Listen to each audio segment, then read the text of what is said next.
Hello, I'm Dr. Craig Childress. I'm a clinical psychologist in Pasadena, California. I specialize in working with children and families around issues of attention deficit hyperactivity disorder, parent-child relationship problems, angry oppositional defiant children, marital problems, things like that. And in this video series, I'm discussing a particular type of parent-child relationship issue that I refer to as a parental alienation dynamic. And in this set of video segments, I'm discussing the origins of the parental alienation dynamic in a process called the transgenerational transmission of trauma, which is a conceptual framework derived out of early childhood that defines the processes by which early childhood relationships are transferred to future generations. Now, in the previous video segments, I discussed the relationship between the beta child and the alpha parent, the alienating parent as a child and their own parent, that set into place the central themes of the alienation dynamic, which are psychological fusion represents safety, psychological separateness represents danger. In addition, psychological separateness provokes extreme amounts of anxiety, and that's the initial trauma networks. And it's the anxiety that prevents the beta child and later beta adult from having complex relationships that would otherwise soften those relationship patterns.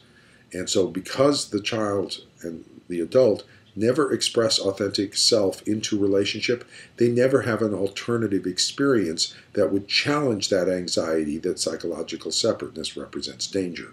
And so those trauma networks related to the meaning of relationship, fusion represents safety, separateness represents danger, remain pretty much intact from that early childhood experience up into the current setting. And the beta child and beta adult avoid experiences that would alter those representational networks.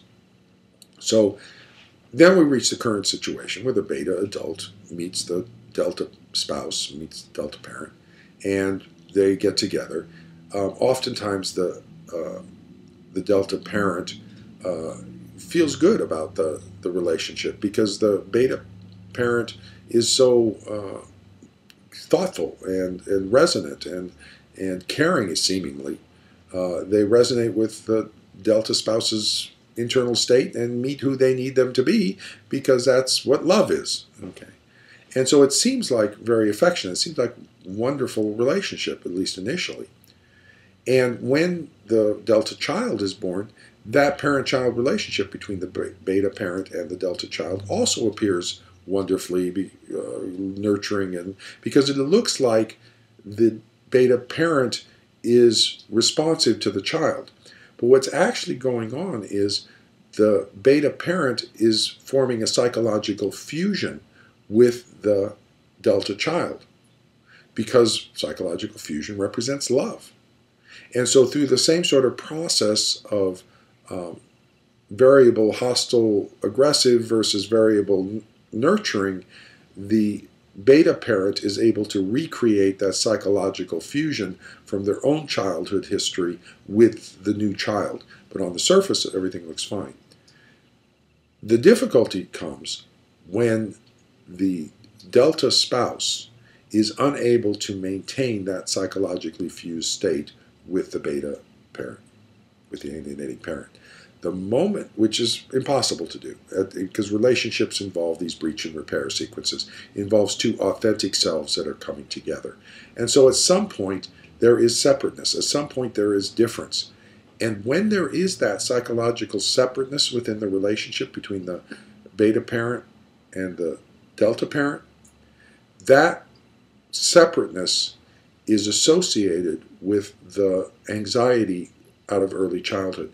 Now remember my discussion about we build what we use regarding the brain? In that early childhood relationship between the beta child and the alpha parent, the networks having to do with psychological fusion represent safety and the intense anxiety got used together. And so that psychological separateness and intense anxiety have developed this connection through this use-dependent development in early childhood.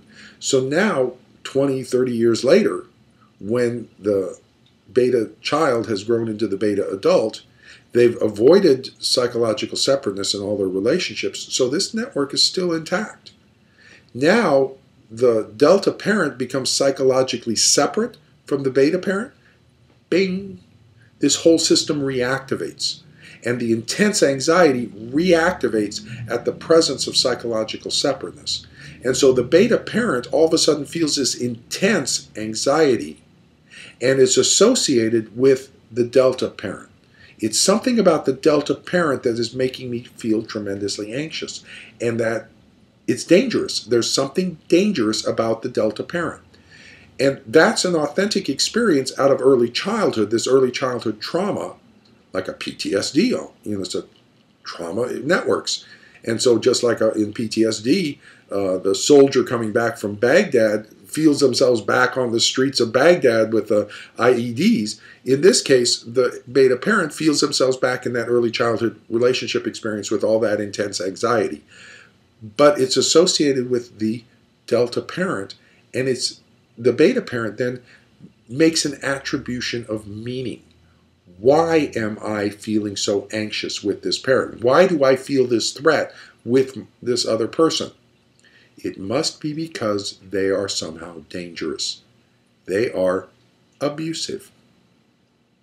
And that's the formation of that initial abuse belief or neglect belief, or whatever the belief is associated with that, the delta parent being inadequate, abusive, neglectful, dangerous, is because the beta parent experiences this trauma network of anxiety and then makes an attribution of meaning that it is authentic to the current experience rather than the reactivation of early childhood trauma networks.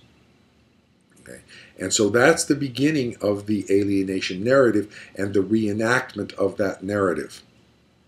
That now we have this early childhood relationship pattern reactivated, and the beta parent is going to begin to express this early childhood relationship pattern into the current relationship dynamics, driven by the anxiety of that early childhood relationship trauma network and the attempts by the beta parent to manage the anxiety of that activated, reactivated trauma network.